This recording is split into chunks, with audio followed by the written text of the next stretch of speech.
Tulo ka mga dagkong opisyal sa One Cebu Party. Miklaro nga way nahitabong junking sa kandidasi inungdan sa pagkapildi ni Gov Garcia. Ana, kuha na ni kanini ang nag-imbestigar, nag-tracing na ni sila asa sinadapita. Saan kami nagkamali? Maning mga stage, mga kapuso. Detalyes balita, pinagi ni Super Lloyd Suarez. Lloyd Suarez sa Super Radio. Yes, Super Lloyd, pasok!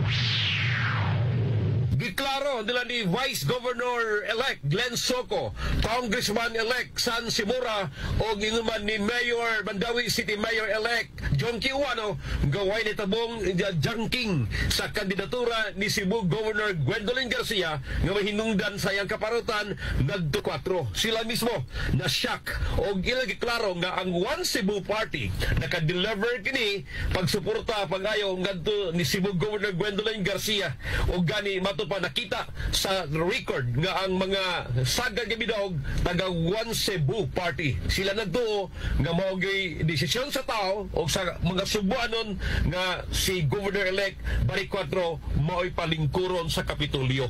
Kini si Lloyd Suarez sa GB Super Radio DYSS, dapat totoo.